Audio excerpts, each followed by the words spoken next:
Good to see you.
Ladies and gentlemen, the President of the United States.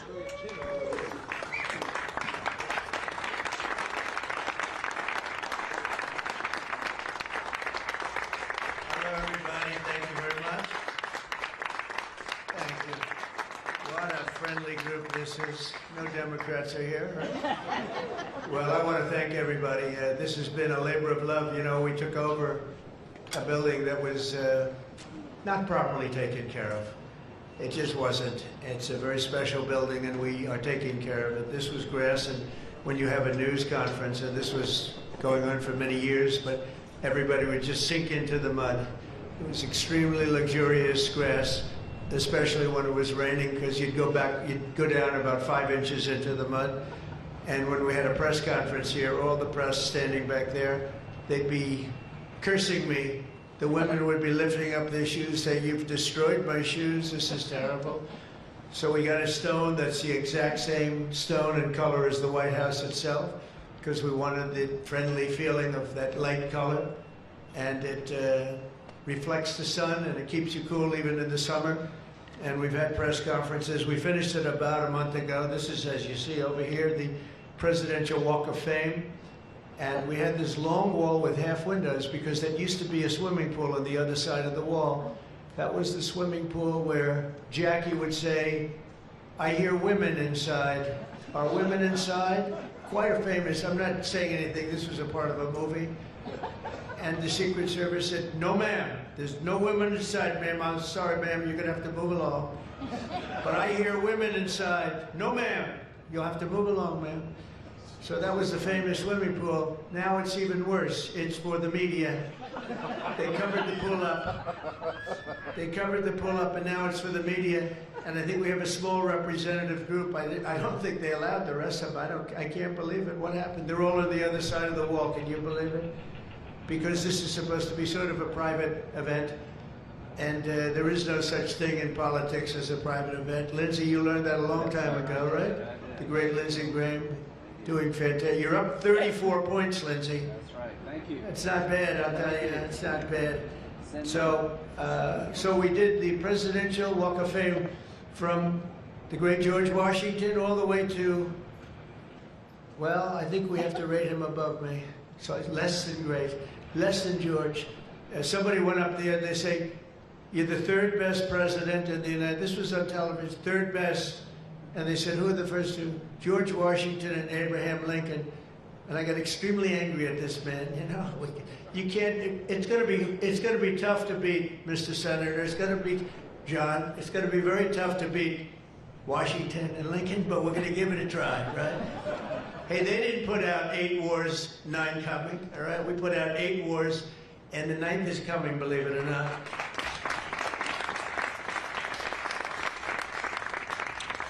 So I just want to say it's great to be with you. And when we're finished, later on, we're going to have a little quick lunch, and they do great food at the White House. And this is used sometimes for evening, where we've had some incredible people for the evening, and some of the big foreign leaders have been coming. And most excitingly, on the other side, you see the fence and the wall. We're building a world-class ballroom. You know, for 150 years, they've wanted a ballroom here. We don't have a ballroom. We have a little cocktail area, but we don't have a ballroom. The East Room, it's called, is a very small cocktail area. It holds about 88 people if it's tight. And I said, if I do this again, I'm going to get a ballroom built, and we're putting up our own money. With the government is paying for nothing. You probably hear the beautiful sound of construction to the back. You hear that sound? Oh, that's music to my ears. I love that sound. Other people don't like it. I love it, Josh. I think when I hear that sound, it reminds me of money. In this case, it reminds me of lack of money because I'm paying for it, so it's the opposite. But it's going to be one of the most beautiful ballrooms anywhere in the world, and it's going to be able to take care of tremendous things. When you have, as an example, I'm going to see President Xi in 2 weeks, going over to South Korea. We're going to meet in South Korea. We're going to talk about a lot of things. They want to discuss the fact that they're paying 157% tariff. It's a little higher than they thought. And we're doing very well. I think we're going to do well in that negotiation. We've done well, as you know, with Japan, with South Korea, with Europe. the European nations got together, we made a deal, and it was all based without the tariffs, you could have never made the deal. I'll tell you what, tariffs equal national security. Remember that. Tariffs equal national security. You got to remember that. And they also equal wealth for our nation because we've taken in hundreds of billions of dollars in a very friendly manner, given to us by nations that used to take it from us. And they used tariffs on us. We never used it on them because we were foolish. Or we were led by people that weren't business people. But it really does. It equals national security. And I wouldn't have put out, I mentioned 8 wars, 9 coming. Of the 8, 5 were based solely on trade and tariffs. India, Pakistan were going at it. 2 nuclear powers, and serious nuclear. 7 planes shot down. They were ready to go, and I called them up. I said, you go to war, and we're not doing a trade deal. And they said, well, what does one thing have to do with the other? I said, it has a lot. You're nuclear powers, and if you do it, we're not doing a trade deal. And 24 hours later, they called me, we have decided not to do it. We stopped the war. We stopped the potential disaster, a nuclear disaster, because of trade. And it's been really amazing, but the tariffs have made us a wealthy country. They've given us tremendous defense. They've given us things that we can do for other countries, very positive. But again, really, it's national security, it's national defense, and they are so important, and it's incredible that presidents, for the most part, didn't know how to use them, when to use them. If you go back, you'll see some of the presidents that were the most successful were believers in tariffs. And I even see foreign countries now that we are doing very well with taking ads. Don't go with tariffs. They're taking ads. I saw an ad last night from Canada. If I was Canada, I'd take that same ad also. But they're actually on television taking ads. But I do believe that everybody's too smart for that. We have a very, very big and important case coming up. We should win the case based on the legal merit. We should also win the case based on all of the things I just said. But we're a wealthy country again. Last week, as you know, they found $31 billion. They came to see me, sir. We found $31 billion. They said, we don't know why. I said, was this a good find or a bad find? It was a good find. It was a plus 31. We're used to finding negative 31s, right, for the last 30 years. I said, check the tariff shelf. Well, those tariffs haven't kicked in. Yes, they did. They kicked in 2 months ago. Check it. He comes back 2 hours later. Sir, you were right. We have an additional $31 billion, billion, not million, Lindsay, billion, that we just found from tariffs. They kicked in earlier than we thought. You were right. We're a wealthy nation again, and we're a nation that can be secure. We're a nation that can start paying down our debt. And with tariffs, we're the wealthiest nation ever in the history of the world. Without them, we've got to slog. We've got to slog. But remember this, other nations, including China, Japan, European nations, they used tariffs against us for many years. That's why we owe $37 trillion. That's why. But they used tariffs very successfully against us, and we had presidents that never fought it. But now you have a president that does fight it. So I just want to welcome you to the incredible Rose Garden. It's just an incredible place. It was done, we did it, brought it back to health. It was in very bad shape, actually, and we brought it back to health. First Lady Melania did a fantastic job on it. The surrounds and everything, it's all brand new wiring. You know, underneath there's a lot of wire, a lot of things. Everything brand new, everything beautiful. The only thing we did is we had to get a hard surface here because nobody could use it because of the grass. So I just want to welcome you, and I hope you're going to be here a lot. We're going to use it for meetings. We're going to use it for press conferences. Now we can use it. It was unusable before, and now we can use it. But everything that you see was redone. All of this was redone, and the whole White House is being redone. Some of you came through what they call the Rose Hall. They call it different names, but you probably noticed, I don't know if you came through this door, did you notice the white marble floor that was put there?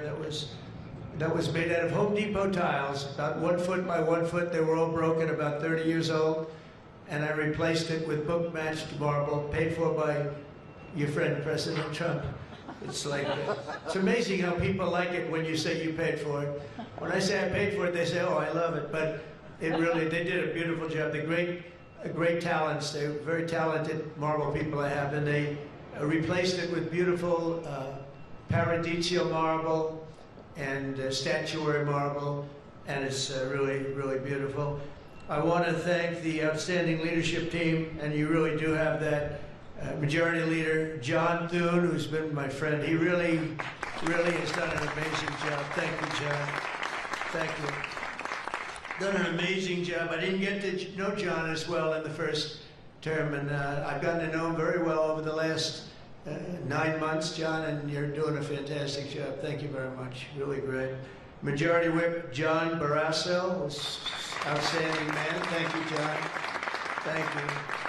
Great guy, too. Conference Chair Tom Cotton. He loves that military. He loves the he loves the military.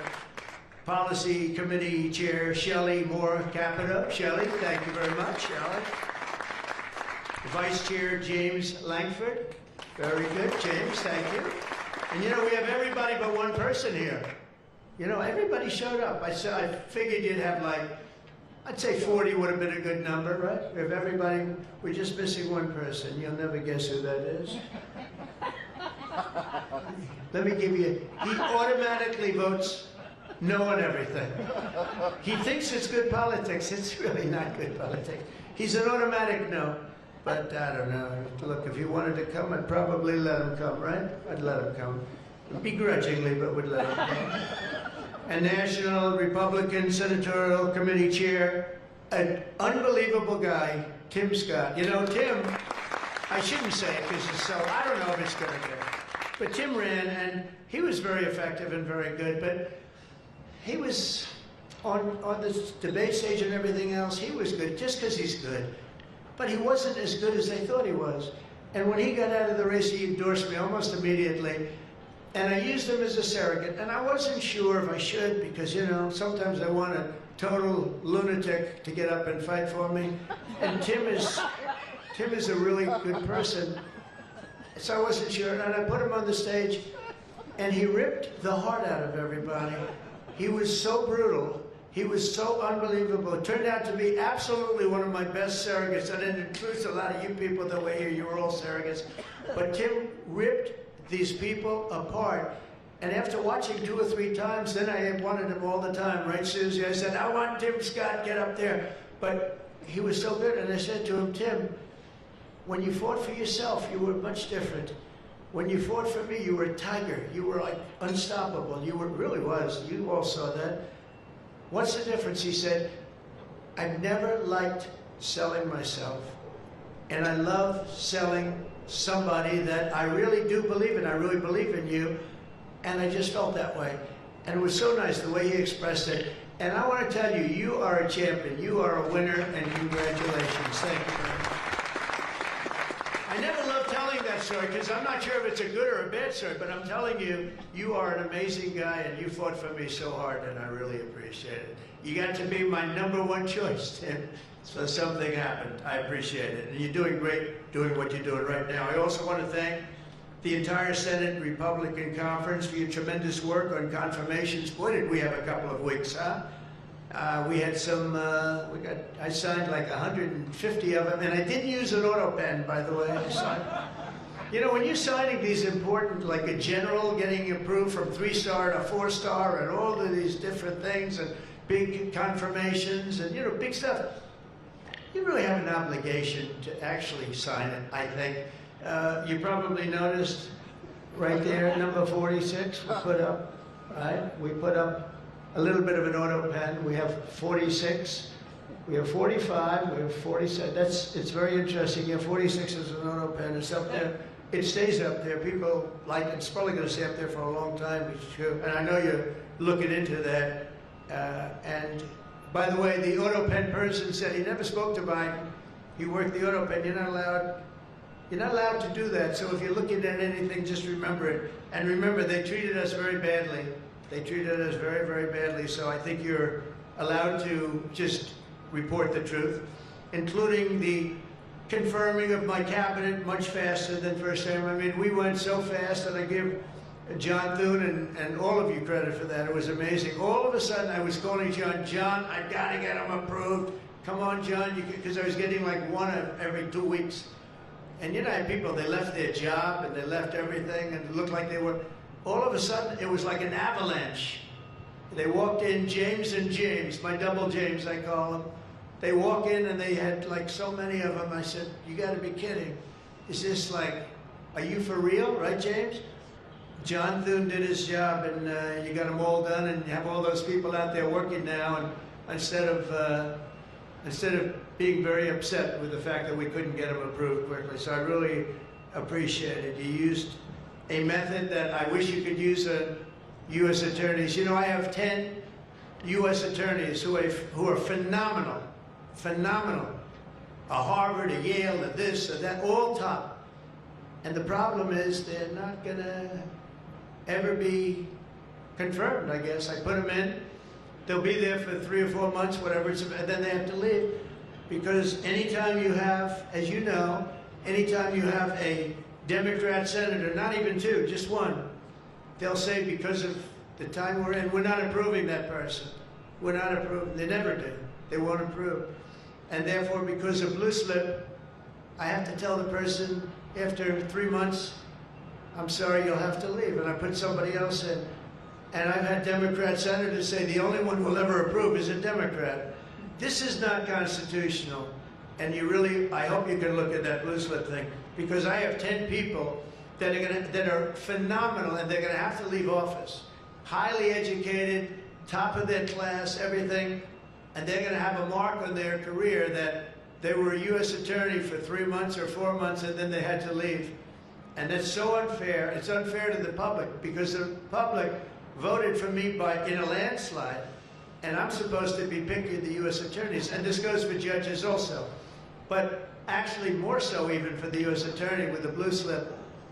So I have these phenomenal people, many of them young, but truly fantastic people, and they're wondering what's going to happen in another 3, 4, 5 weeks. They're going to have to leave office. I think it's a shame, and I hope you can do something about it, because I'd like to tell those people, you know, we put you there, and you're not going to have on your resume for the rest of your life, you were there for 4 weeks or 6 weeks, and you left like you got canned. So I hope you look at that, very important. And after your pivotal changes to the Senate rules last month, as a result, this is what you did, the unprecedented obstruction by the Democrats. We've confirmed more than 175 public servants, people that are phenomenal, to keep posts, and that's just been over the last couple of weeks. It's an unbelievable thing what you've done, John, all of you together. So working closely with me and House Majority, the Republican Senate also gave us the largest working class tax cut in American history, and you passed the Lincoln Riley Act to throw illegal alien criminals out of our country. You passed the Genius Act and the Take It Down Act with the support of our wonderful First Lady. She got, by the way, she got actual support from the other side. It was bipartisan. I think Rand didn't vote for it again. I think it was only Rand did. We get bipartisan support, other than maybe Rand. But another one I'm going to ask you to vote for, and it's in the House now, and I hear it's doing well in the House, James. It's case law. A young lady named Kate Steinle, I remember it so well, probably 8 or 10 years ago now, in San Francisco. She was holding hands with her father on the San Francisco pier, looking out into the water. It's beautiful, everything was beautiful, but the person wasn't beautiful that did this. And this was an illegal alien that came into our country 5 times, was thrown out 4 or 5 times, I don't even know, but a lot, and came back and shot her through the head. And she went down and she looked at her father, Daddy, Daddy, something happened, and she immediately passed away in his arm. And I mean, you can imagine, it was so sad, such a beautiful, beautiful, beautiful person.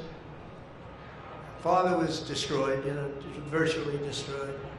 And they passed they wanted to pass what they call case law, and it's now again in Congress, and I hear we're going to get it passed in Congress, and when it gets up to the Senate, I hope you guys can pass it. And basically, very simply, it says that if you're an illegal alien and you come in and you get thrown out, if you come back and get caught, you have to spend 10 years in jail. Very simple. Very simple. If they would have had that, Kate Steinle would be alive today. That was a big event at the time. If you remember, Bill O'Reilly, for those of you that like Bill, I think I like Bill, but he was the one, he devoted his life to that law, trying to get it passed.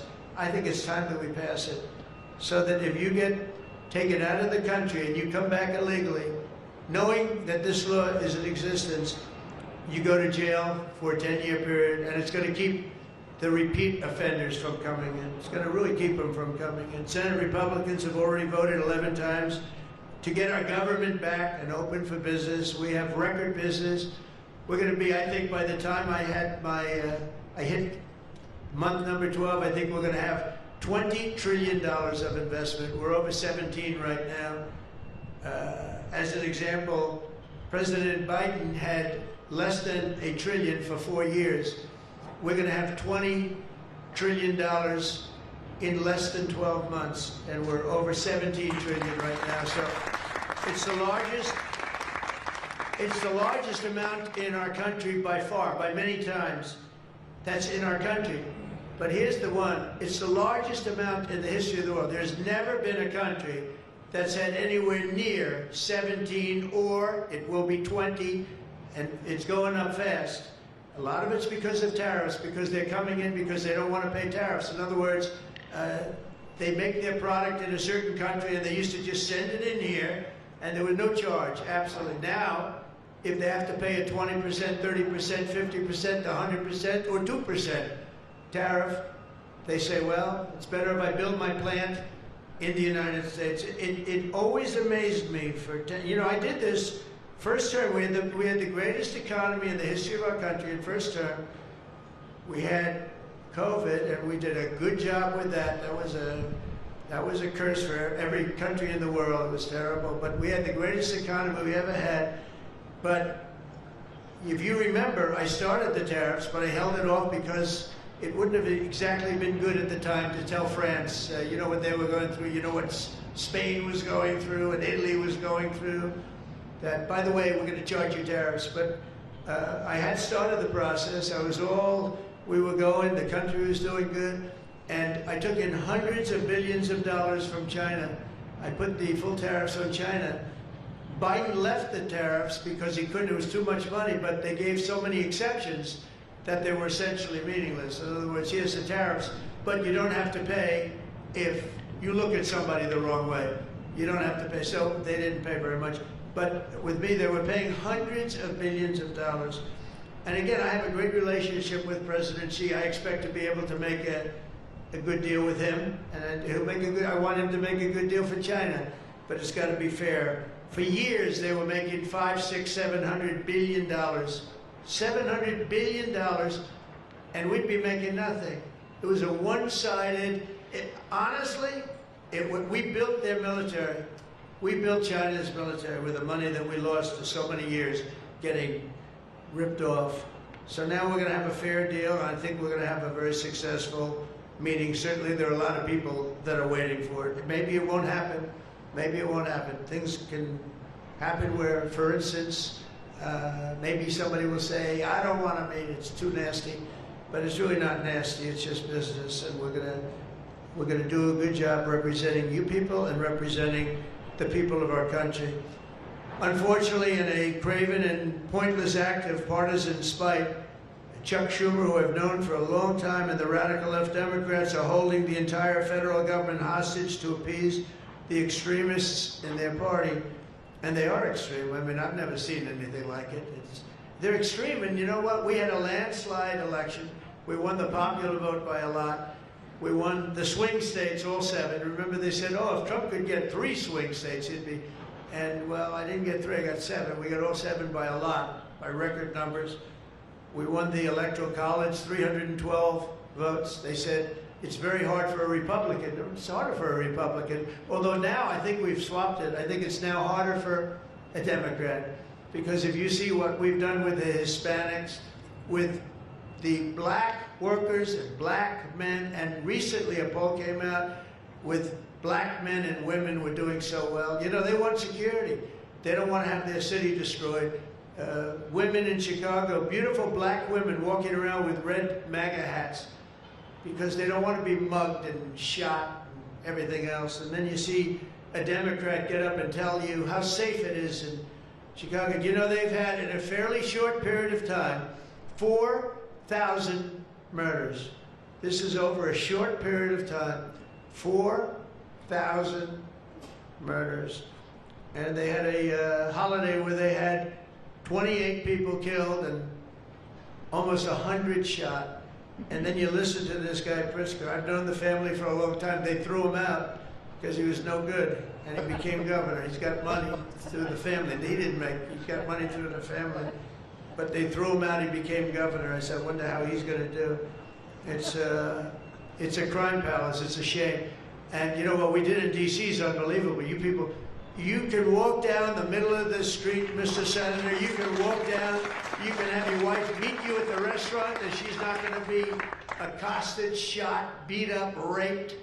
It's unbelievable how bad it was. It was one of the worst in the country, and now it's stone cold. I don't say the word perfect, but it's pretty damn close. And you know, they used to have, they would average more than a murder a week in Washington, D.C. This is just before we got here, a murder a week. Think of that. The capital of, in my opinion, the capital of the world. They come from Iowa, they come from Indiana, they come from Florida, and you call up the parents, I'm sorry, sir, your son has been shot and killed. We have no crime here now. We have no crime. And the National Guard has been unbelievable, the job. Unbelievable. And you know, it also looks better. I do a tour, I hop in that beast. I feel very safe in the beast. The windows are this thick. But I hop in the beast and I tell the Secret Service, let's drive around town. I used to do that myself. I could drive myself around. I actually like that better. But now I don't think it's a good idea. But we drive around in the streets. The place is looking much, the grass is good, the fences are down, there's no tents, there's no anything. We are looking like it's just a whole new look, and the most important thing, there's no crime. And we're going to fix the roads. We have great pavers. We're going to fix the medians in between the roads, which are half of them are falling down. We're going to take some of the tiles off the bridges, the tunnels that you have. They've been up for 40 years. They're rotted. And we'll put up brand new, gorgeous white tiles like it's supposed to be. But this place is looking really good, and we haven't even started the real fixing up of the town. We're getting rid of the graffiti. You notice there's almost no graffiti anymore. A lot of that beautiful statuary marble and red graffiti all over it had bad signs up, and it stopped. We've taken out 1,700 career criminals and people that came in through an open border. They came in through Biden's open border, and we've taken them out. The thing having to do with all of the elements in the great big beautiful bill, I'll tell you, it's amazing what we've done. $200 billion in costs for medical. Well, we've done $50 billion for rural hospitals.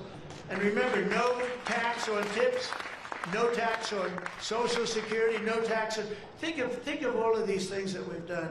This is the biggest, this is the greatest bill. Social Security, no tax on overtime, but no tax on tips. I got that from a waitress in Nevada. I was making a speech and I'm at one of my restaurants in the hotel I own there. I say, how are you doing? Well, sir, it's terrible. They're taxing my tips. They're going, I wouldn't have even thought that. And I looked at it, and she said to me, sir, there should be no tax on tips. I said, say it one time more. No tax on tips. I walked outside to the press. I said, there will be no tax on tips. She was right. And we won that state by a lot. That's not a state that we win by that much, David, but we won it by a lot. So it was pretty good. But that bill is chock full of so many different things. So it was the biggest bill. I'm actually saying this to the fake news so that they maybe print it, but maybe not, because you people know. It was the biggest bill ever passed in Congress.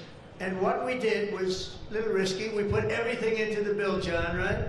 And some people were against it. They said, no, you got to do small bites. And we gave it a shot, and we got it passed. I got a call from John. He said, it was 3 o'clock in the morning, sir, we have 4 hard no's. could you please call him? I said, what time is it, John? It's 4 o'clock in the morning, sir. So I call up. One of you is sitting right here. I said, Jim, could I say hello to you? It's 4 o'clock in the morning, right? He said, sir, you have my vote. And I said, wow. Then I called up another person. I'll use fictitious names. Doug, could I get your vote? You've got it, sir. Then I called up another one. How about Josh? Can I have your vote, Josh? Because I like Josh. And Josh, who can be very difficult, said, sir, you have my vote. His wife was screaming at him on the other side. Sir, you have my vote. But I called people, and they weren't really hard-nosed. They wanted a little attention, unfortunately, at 4 in the morning. Sometimes I like the ones that don't like the attention, but we'll take it anywhere we can. And we got it passed, right, John? And nobody thought that could happen, because you have a small majority. And in the House, how about in the House, we had a majority of 3. We actually went down, after that, for a period of about 2 months, we went down to a majority in the House of 1. And I kept saying, you know, because I'll tell you, Mike Johnson's great. The team, these 2 teams, did you ever see 2 people more different? One's tall, one's slightly less tall. You want to be clear? They are very different people, but they're the same in terms of talent. They did it, the 2 guys, and they get along incredibly well. We all do. We get along great. But we passed a bill. We don't need to pass any more bills. We got everything in that bill. There's nothing else we have to put. We got the largest tax cuts in history. We got the extension of the Trump tax cuts. We got all of these things. And, you know, remember, they lie.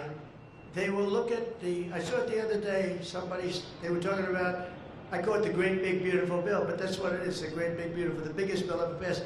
And what they say, they make up stories.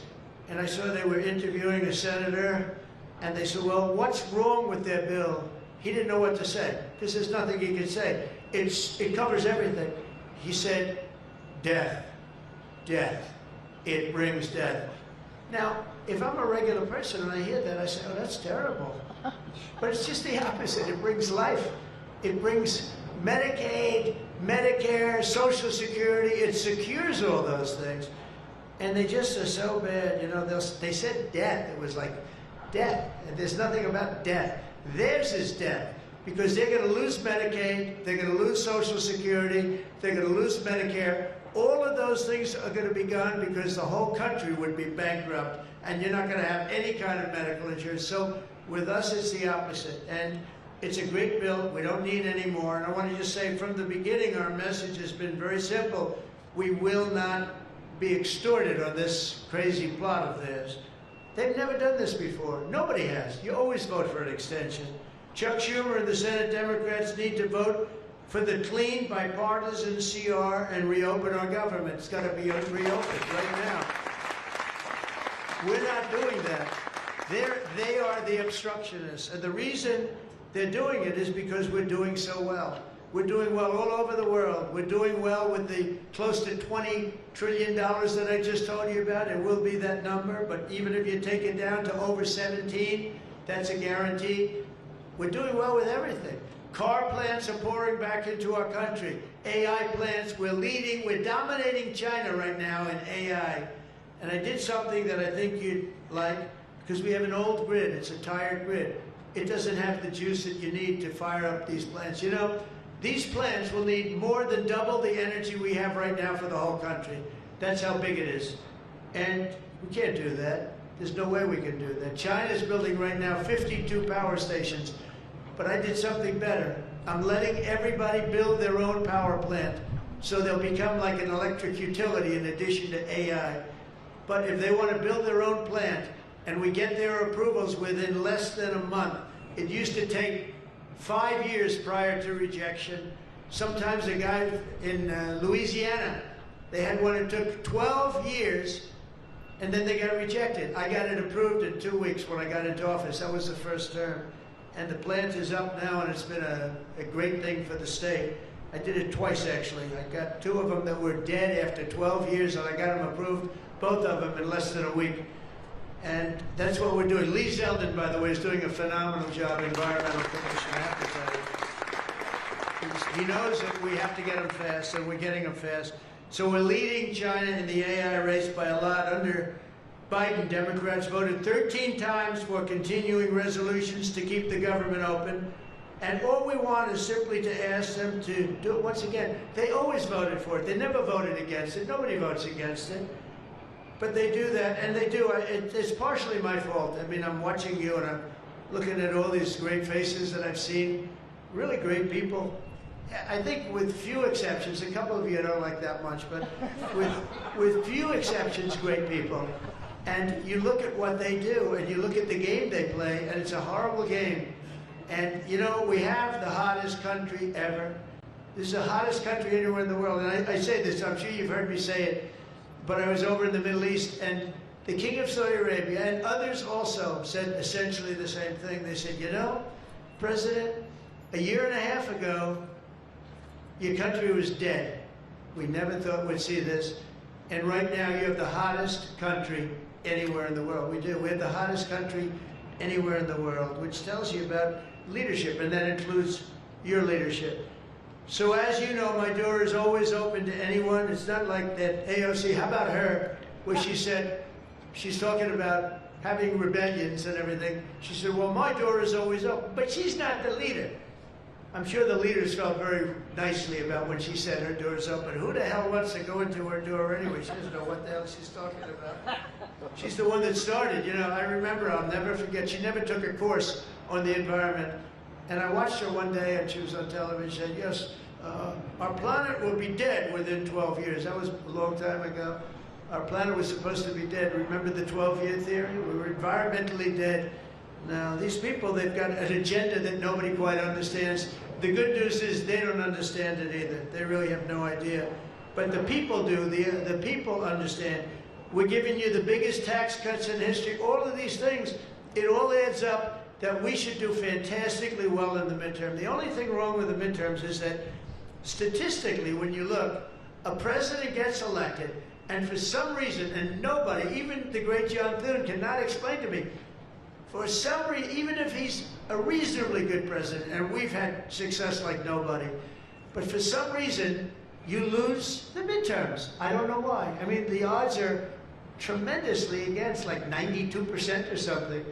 It doesn't make sense. If you have a great presidency, it only makes sense that you win the midterm. So there should be no reason for it. Somebody's going to explain there might be some dark, deep psychological reason where they want to vote the opposite way. I don't know what it is, but we have to win the midterms. Otherwise, all of the things that we've done, so many of them are going to be taken away by the radical left lunatics. I mean, we're going to end up with a communist mayor in New York. Can you believe it? A communist. Remember, I would always say, we will not have a socialist elected in our country. Remember, I'd say that all the time. And I was right. We skipped socialist. We got a communist elected. So I didn't tell a lie. I didn't tell a lie. I was right. We'll have a communist, not a socialist. But we've already seen the impacts of the dangerous game that they're playing. Democrats are causing delays in our air traffic control system. So important. We wouldn't have had, you know, this Pete Buttigieg. He spent billions of dollars on fixing the air traffic control. They'd use copper wire going into glass wire. Any union electrician here or any non-union electrician would say you can't hook copper into glass. It doesn't work. They spent billions of dollars. They turned on the system, and it was stone cold blank. We're getting a brand new system. We have bids out now. We have 3 great companies bidding. And I want one bid. Sean Duffy's doing terrifically. I want one bid. I want just bid, and they're responsible for everything. Not we had. They had like 1,000 contractors. Every contractor, they're all running around. In the end, if one of them does a bad job, we want to be able to blame somebody, and it's going to be one of the very big companies because there's a lot of interest in it. So the air traffic control system is going to be rebuilt. Over 1 million federal workers right now, as you know, are going unpaid. That's a Democrat's fault. And children, tourists, unable to visit the museums in Washington, D.C., that we now have beautiful, safe streets, but we don't have the museums open. We should probably just open them. But we are doing things that nobody's ever done, nobody's ever seen. So all of this and the pain that the Democrats have caused during this reckless and completely unnecessary affair, and you can call it the Schumer shutdown or the Democrat shutdown. You can call it whatever you want. And I will say this, that we have Darth Vader. You know Darth Vader, right? Darth Vader is a man who, I think he's sitting right. Is that Darth? Stand up, please, Darth Vader. Stand up. Does everybody know? They call him Darth Vader. I call him a fine man. But he's cutting Democrat priorities, and they're never going to get him back. And they've caused us, and they've really allowed us to do it. And by the way, thank you. You're doing a great job, I have to tell you. So, really a great job.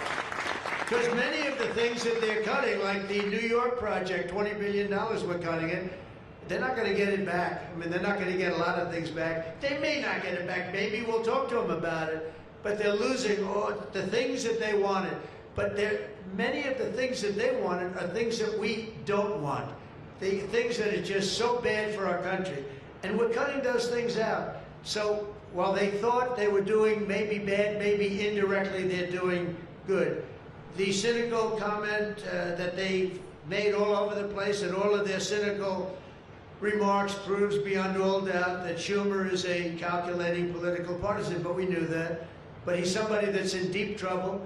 He's losing in all of the polls. He's even losing to AOC +3. Remember +3? What happened to the +3? Are they still around? I had one, when I was at the United Nations, I met the president of Somalia. And I said, I have somebody I'd like to give back to you. He said, no thanks, we don't want her. He didn't want anything to do with her. But today I'm calling on every Senate Democrat to stop the madness, to let our country get back.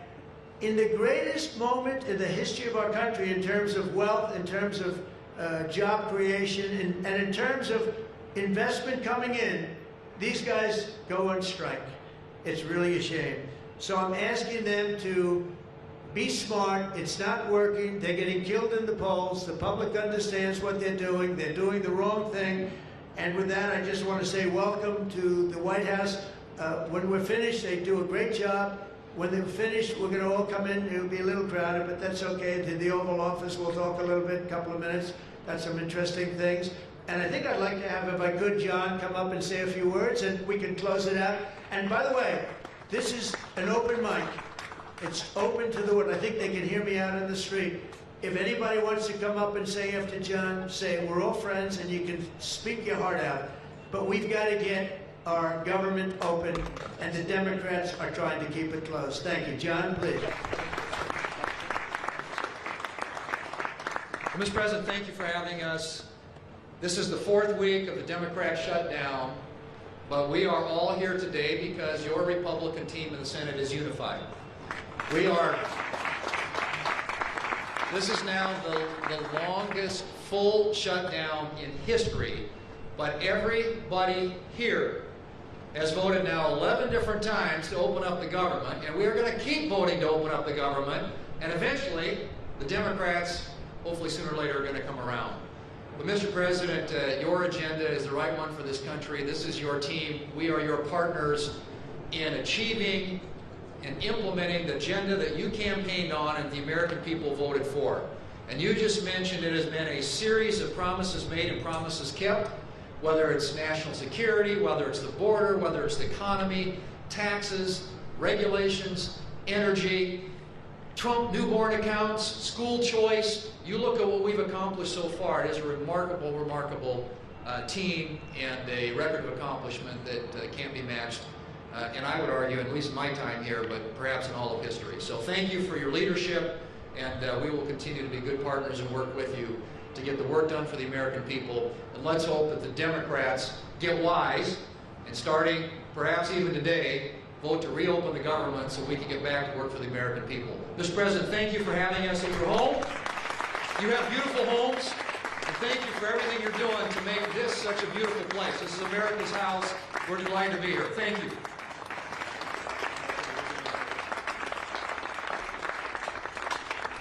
Okay, TV, we're done. Lindsay, that open mic doesn't fly to you.